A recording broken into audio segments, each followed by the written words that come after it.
Assalamualaikum warahmatullahi wabarakatuh. Perkenalkan, kami dari kelompok 6 dengan mata kuliah Analisis Kualitas Lingkungan akan membahas jurnal dengan judul Analisa Kualitas Tanah pada Berbagai Penggunaan Lahan di Sub-Subdas Cimanuk Hulu dengan nama penulis Nurina Hanum Ayuning Tias, Mahfud Arifin, dan Maya Damayani, yang dipresentasikan oleh kelompok 6 kelas reguler B019. Yang pertama ada Elsa Aprilia Dwiani dengan NIM J1A1191112. Yang kedua ada Indriati Pratiwi dengan NIM J1A1191135. Yang ketiga ada Latam Sila dengan NIM J1A1191141. Yang keempat ada Luciani dengan NIM J1A1191144. Dan yang kelima ada Nur Andini Dwi Wahyuni dengan NIM J1A1191164. Baiklah, saya akan langsung mempersilahkan para pemateri untuk langsung mempresentasikan materinya. Abstrak. Uji kualitas tanah diperlukan untuk mengetahui pengaruh perubahan penggunaan lahan terhadap kualitas tanah dan karakteristik. Penelitian ini bertujuan untuk membandingkan berbagai penggunaan lahan yang mempengaruhi fisik, tanah kimia, dan biologi pada andisol dan insepsiol. Memperoleh informasi kualitas tanah pada berbagai macam pemanfaatan lahan di andisol dan insepsiol, serta mempelajari hubungan antar kualitas tanah dan erosi di ragam. Penggunaan lahan penelitian dilakukan di Subdas Hulu Cimanuk dengan luas wilayah 16.171 hektar. Penelitian dilakukan pada 4 jenis penggunaan lahan, yaitu lahan hutan, lahan pertanian, kebun teh, dan kebun campuran. Pendahuluan.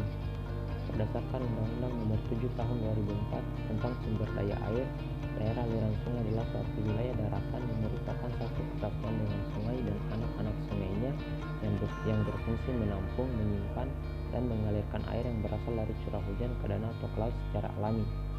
Batasan daerah aliran sungai di darat merupakan pemisah topografi, sedangkan di laut sampai dengan daerah perairan yang masih terpengaruh aktivitas daratan.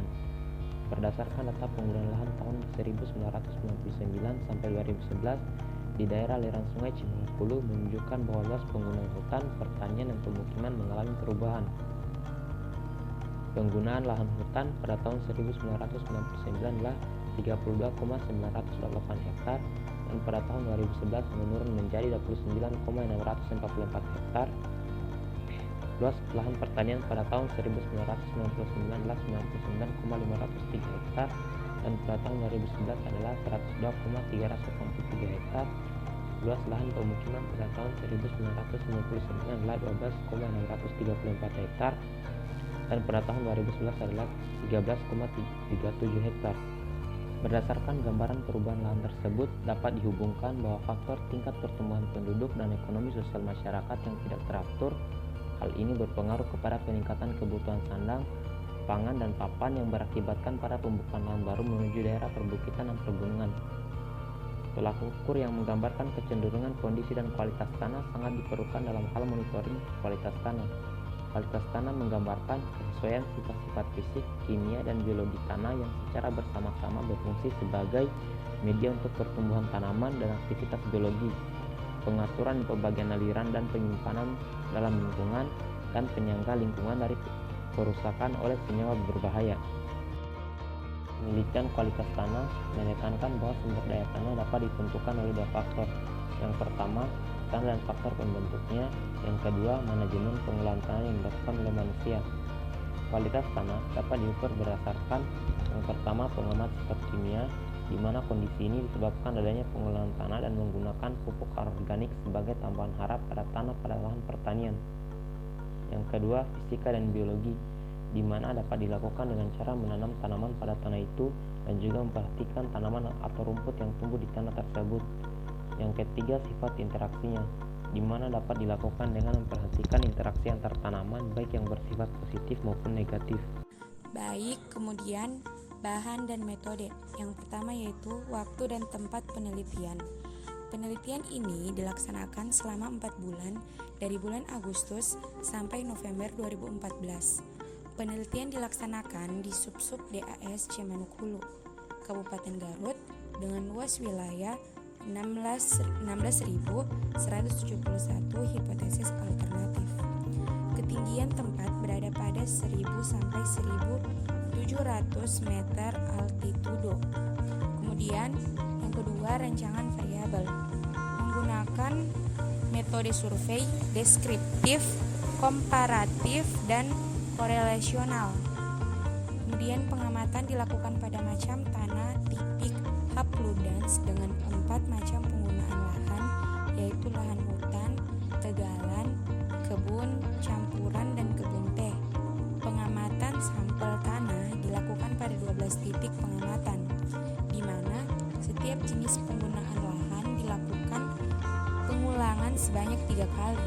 Pengulangan dilakukan bertujuan untuk meningkatkan ketelitian atau mengatasi satuan percobaan yang kurang homogen.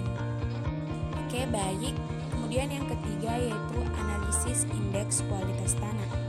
Parameter-parameter sifat fisik, kimia, dan biologi tanah tersebut termasuk dalam indeks kualitas tanah. Kemudian yang keempat yaitu analisis erosi.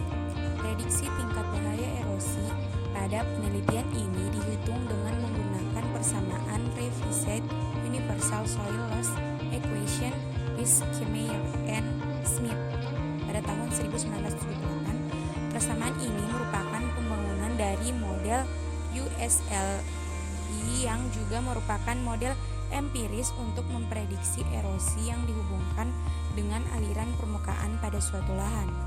Hasil dan pembahasan. Yang pertama, pengaruh penggunaan lahan terhadap sifat-sifat tanah. Penggunaan lahan hutan menunjukkan pengaruh yang nyata terhadap C organik, N total, dan K tersedia. Kandungan C organik pada lahan hutan lebih tinggi dibandingkan penggunaan lahan lainnya dikarenakan tingginya variasi vegetasi dan serasa yang menyumbang bahan organik lebih banyak dibandingkan penggunaan lahan lainnya. Kemudian siklus N di lahan hutan merupakan siklus tertutup antara tanah, tumbuhan, dan mikroorganisme. Kondisi tersebut merupakan kondisi ideal ketersediaan nitrogen di dalam tanah. Dan nilai K tersedia pada lahan hutan tergolong tinggi, sedangkan pada kebun teh tergolong rendah. Yang kedua, analisis prediksi erosi. Hasil prediksi erosi pada berbagai penggunaan lahan menunjukkan bahwa setiap penggunaan lahan yang berbeda memiliki nilai erosi yang berbeda juga. Pada andisol berturut-turut indeks bahaya. Lahan hutan memiliki nilai erosi paling rendah yaitu 0,2 ton per ha per tahun, kemudian lahan kebun campuran 123,5 ton per ha per tahun, kebun teh 312 ton per ha per tahun, dan tegalan 387,7 ton per ha per tahun. Yang ketiga, penilaian kualitas tanah. Penilaian kualitas tanah pada masing-masing penggunaan lahan menunjukkan bahwa hutan memiliki nilai paling tinggi, sedangkan tegalan memiliki nilai kualitas tanah paling rendah. Berdasarkan hasil penilaian kualitas tanahnya, semakin rapat suatu vegetasi dan tanpa pengolahan tanah, akan semakin baik nilai kualitas tanahnya, dan semakin terbuka suatu lahan, akan semakin rendah nilai kualitas tanahnya. Kesimpulan, penggunaan lahan memberikan pengaruh yang berbeda terhadap sifat fisik, kimia, dan biologi tanah. Penggunaan lahan memberikan efek yang berbeda terhadap terjadinya erosi. Erosi paling tinggi terjadi pada lahan tegalan dan paling rendah pada lahan hutan. Terdapat perbedaan nilai kualitas tanah pada setiap penggunaan lahan. Nilai kualitas tanah paling tinggi pada penggunaan lahan hutan. Nilai kualitas tanah paling rendah pada tegalan. Itulah tadi presentasi dari kelompok 6 dengan judul Jurnal Analisa Kualitas Tanah pada Berbagai Penggunaan Lahan di Sub-Sub Des Cimanukulu. Mohon maaf bila ada salah kata. Saya akhiri dan ucapan wabillahi taufiq wal hidayah. Wassalamualaikum warahmatullahi wabarakatuh.